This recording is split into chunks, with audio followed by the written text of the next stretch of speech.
jadilah kalau gitu. Ini kan orang tua kakak ini kan ini ya apa ustadz gitu kan. Gimana pandangan orang tua kakak sama pekerjaan kakak gini? Secara kakak suka nyinyirin ya kan? Ya kan? Suka nyinyirin ketua-ketua DPR, terus pokoknya tajam lah hatinya gitu kan. Ini tahu kan acaranya bukan empat mata. Bukan empat mata kan? Kenapa? Acaranya bukan empat mata kan? Iya, mirip sedikit. Iya. Soalnya panitia bilang tadi yang kakak, suka gini-gini kan? Iya. Oh itu kakak kan? Iya. Kakak kan? Iya betul, bukan empat mata. Oh kayak ini bukan empat mata rupanya. Udah beda, udah operasi ya, Mas Tukul ya.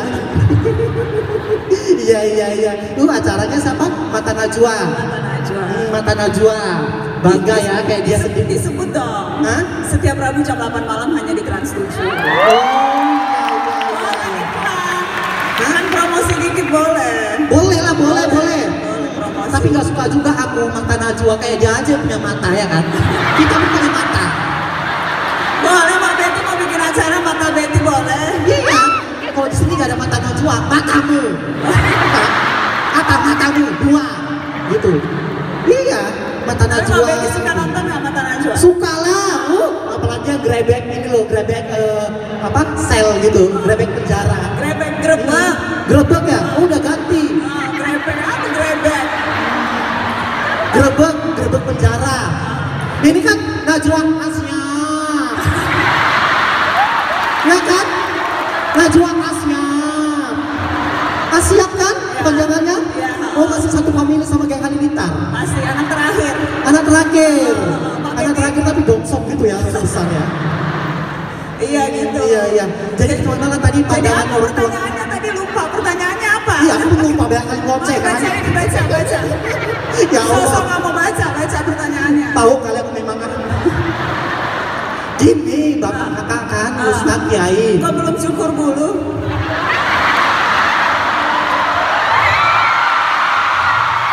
Tebal kali bulu.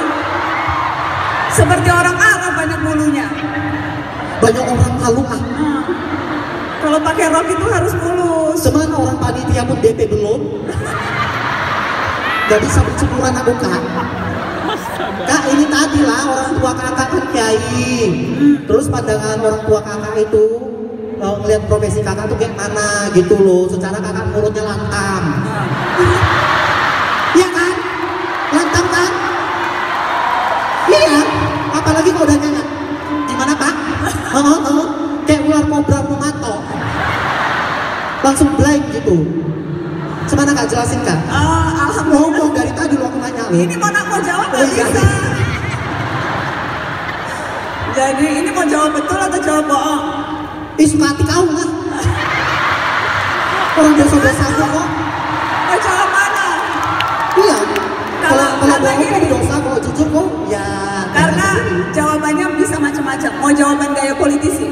Politisi kalau jawab akan seperti ini. Coba. Tapi politisi selain Mutia ya. Iya. Karena kalau Mutia sahabat, politisinya beda. Tapi kalau politisi akan jawab ada beberapa cara. Pertama dia jawabnya malah nyerang balik. Apa maksudnya tanya-tanya seperti itu? Apakah Anda berada dalam kelompok orang yang berusaha untuk mencari-cari kesalahan? Siapa yang membayar Anda? Kenapa? Saya tahu sejak awal tuh Anda memang tidak fair terhadap saya. Kadang ada politisi. Oke, aku jawab ya. Contoh kak, contoh. Contoh. Tapi nanti, ini suka aku lakukan punya mulut, gila kau. Begitu mah. Jadi, suka aku nanya apa? Iya. Itu kalau politisi. Oke. Ada politisi yang jawabnya ngeles. Gimana? Itu pertanyaan yang menarik. Tetapi sesungguhnya ada yang lebih penting, yaitu bagaimana bangsa ini bisa bersatu dan membangun kejayaan bersama. Nah, ada politisi yang ditanya apapun jawabannya pasti lain, tergantung kepentingannya. Oh gitu ya, promosi ya. Promosi. Jadi ada di belakang masa bodoh gitu ya. Jadi ada macam-macam cara politisi jawab. Nah, karena saya Mata Najwa kerap kali itu wawancaranya memang isu-isu politik, isu-isu hukum. Jadi harus enggak. Ini tuh next pertanyaan lo, aku bodoh kali, udah ngomong aja. Bantu lah. Soalnya sederhana. fokus ngeliat muka, ngeliat mata. Ya. Takutnya, Pandang, Mak. Lihat mataku, Mak. takutnya aku jatuh cinta sama kamu. Enggak jatuh cinta sebagai kakak. Udah jomblo mau gitu. Iya. Jomblo, iya kan terus kan? Iya, jadi kita harus bisa memperkirakan apa jawaban narasumber. Karena politisi itu orang yang kerap kali melebih-lebihkan maksudnya atau sengaja menyembunyikan kepentingannya. Jadi sebagai jurnalis, dan saya jadi wartawan itu sudah 18 tahun, saya sudah hafal lah cara-cara ngeles politisi. Jadi saya sudah tahu mana politisi yang lurus, mana politisi yang tidak lurus, dan bangga sekali hari ini berada di acara yang politisinya saya kenal baik. Wah, tepuk jidat dong. Iya iya. Tepuk jidat. Nah, Iya. kita duduk apa berdiri nih? Duduk aja kak, nanti pendarahan kita. Lagi dapat juga aku nih kak. Gitu ya. Dapat saweran tadi. Heboh kali. Nah, kak, teringatku ada kawan kakak yang dari kecil tuh sampai sekarang nge-support kakak sebagai jadi jurnalis gitu. Banyak yang support. Oh, jadi kak Mutia tuh nggak dianggap. Oh, ini maksudnya Mutia. Abis tadi nanya jadi kecil. Oh, dari kecil, kak Mutia kan dari kecil juga. Iya. Dari masih embrio kan udah berkawan ya. Dari sebelum lahir. Sebelum lahir. Dari pertemuan sel-sel. Ngeri kali ya, dunia mana kita ini. Tapi ya, saya ingat saya bersahabat sama Mutia itu sejak sama-sama di Metro TV dulu. Saya masuk lebih dulu di Metro TV, kemudian Mutia masuk kira-kira selang 2 tahun ya, Mut? Selang 2 tahun kemudian Mutia masuk, jadi saya sudah kenal Mutia itu hampir 20 tahun. Dan ya, Tepuk tangan lah. galak kali, Mak. Pelan masuk udah gratis pun. Suruh tepuk tangan males kali.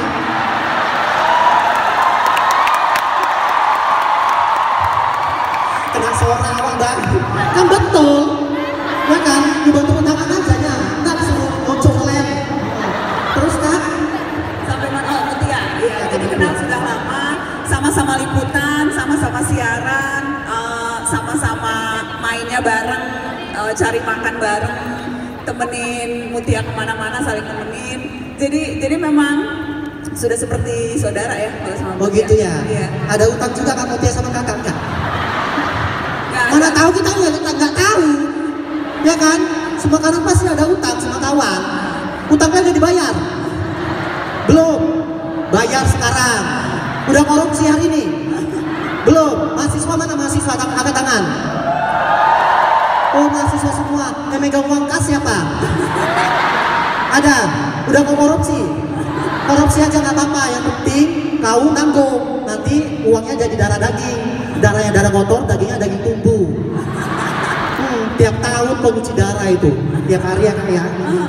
Iya terus begitu ya ceritanya ya. Ini nggak ada rencana mau diangkat ke bioskop. Antara kisah-kisah kalian dua ini. Yang menarik sebetulnya kisah waktu Mutia diculik di Irak. Hah? Itu waktu Mutia diculik di Irak. Oh iya. Oh katanya kena tahan. Jualan di sana kak? Enggak, di Arab tuh nggak boleh jualan gorengan sembarangan. Mie rebus pun nggak boleh, ditangkep, kena tahan ya. Pengalaman Mak kan? Iya. Mak pernah ditangkap polisi sana kan? Aku pernah juga. Lagi apa? Adalah ada razia anak Arab ku tampung mulutnya. Tapi aku masa mama dipanggil Muhammad, mama Muhammad dipanggil dia. Langsung dipok. Langsung kak ternyata pandangan kakak ini di anak-anak muda sekarang kan potensinya begitu besar ya, ada begitu banyak di Indonesia ya. Apa sih pandangan kakak untuk mereka gitu, apa sih gitu?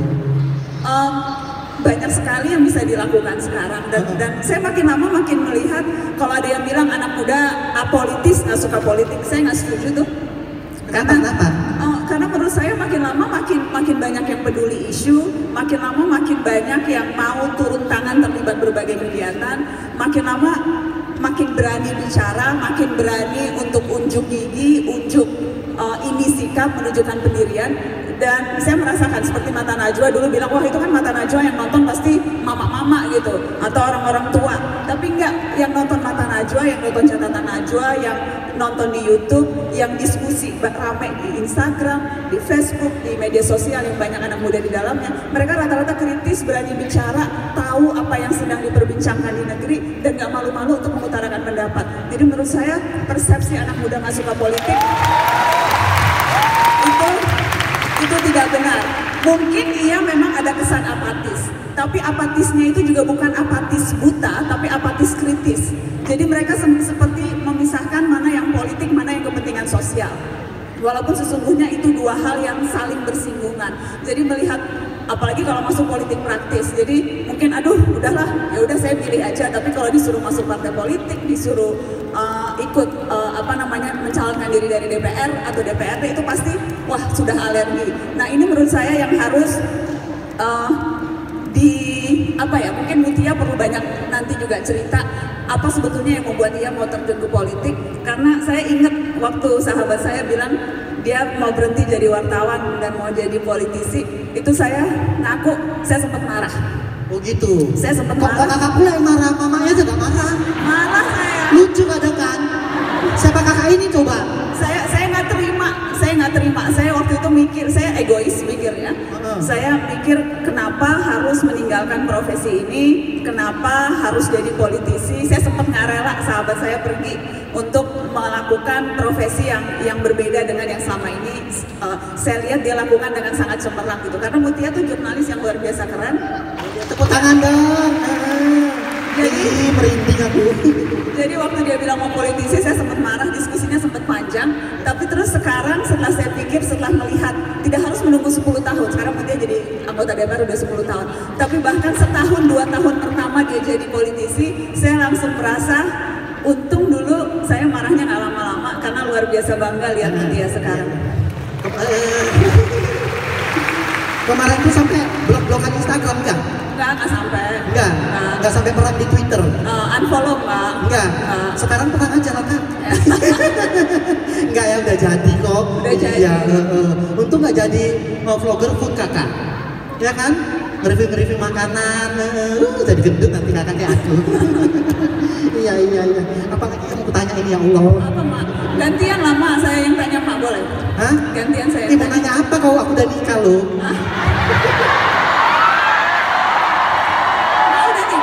Enggak, aku GR kalau ditanya saya cantik gitu. Hidungnya mancung loh. Operasi kagak? Asli, atas bawah, asli. Luar dalam asli. Oh. Kalau Mak operasi kayaknya. Tapi aku? Salah operasi kayaknya ya Mak? Enggak, aku nggak operasi. Cuman pakai ini aja kok, daun lalang. Dia pakai lalang gitu. Cantik kali sumpah dari deket. Kalian mau nengok dari deket? Gak usah kayak bau-bau. Enggak, bercanda. Nanti di komen aja aku. Mbak Betty jahat ngomongnya gitu. Kak, apa ya sifat kamu dia tuh cemana sih yang kita nggak ketahuin gitu? Aibnya. Apa ya? Oh. Sering kentut sembarangan nggak? Mana tahu manusia kan nggak bisa nahan kentut. Iya. Ya kan? Dokter aja nyaranin kalau keluar aja gitu. Oh, makanya dari tadi kok Mbak Betty. Jauh-jauh lah Kak. Enggak loh. Enggak, itu abang aja kentut, bau sampai sini. Tengok aja mukanya dia kayak gitu, apalagi kentutnya bau kan. Gimana Kak? Apa ya? Mutia itu sebetulnya? Paling seneng tuh kalau pergi ke restoran sama Mutia, karena dia paling nggak tahan lihat makanan nggak habis. Jadi kalau makan selalu ngajak Mutia, piring apapun di depan kita pasti ngabisin Mutia. Oh. Karena nggak mau makanan mubazir katanya. Iya betul. Jadi kalau nggak habis terus dibungkus dibawa pulang Mak. Oh ya nggak apa-apa. Ingat keluarga. Sekalian ingat keluarga, saving cost juga. Jadi paling itu ya. Oh paling itu. Sama kalau udah ada maunya harus didapat. Oh gitu. Kalau cowok ada maunya harus dapat juga gitu. Iya, pokoknya kalau udah ada target harus dapat. Ngotot harus dapat. Jadi kalau udah ada target, udah ada tujuan, ada goal, pasti dikejar sampai dapat. Ngeri juga ya. Kalau ngejar sampai Palestina sana dikejar juga gitu. Iya, makanya dulu liputan-liputan keras, liputan-liputan perang, liputan bencana itu yang dikirim kalau di Metro andalan kita Mutia Hafid. Karena selalu akan tough di kondisi apapun dan sebetulnya kelebihan kita nih jurnalis perempuan itu selalu luwes. Jadi kita bisa kalau deketin narasumber itu bisa cepat dekat, kemudian kita kalau mendengarkan orang bicara itu bisa mendengar, bisa menangkap apa makna yang tersembunyi. Iya, Nah, iya. kelulusan itu tuh juga dimiliki oleh Mutia. Jadi jurnalis itu sebetulnya banyak punya kemampuan, banyak punya skill yang kalau dipikir-pikir sekarang skill itu tuh sangat berguna bagi Mutia menjadi politisi. Kemampuan untuk mendengarkan apa sih sesungguhnya yang diinginkan oleh konstituen, kemampuan untuk bisa membaca apa yang tidak hanya tampak di depan begitu, dan kemampuan untuk bisa menggolkan apa yang menurut dia penting untuk menjadi kepentingan warga. Jadi menurut saya itu skill yang dimiliki jurnalis yang luar biasa berguna ketika dia jadi politisi. Oke, tepuk tangan dong. Ini yang dari gunung-gunung, yang dari Binjai, dari Parapat, ada yang dari gunung sini? Gak ada. Kalian malu aja, kenapa main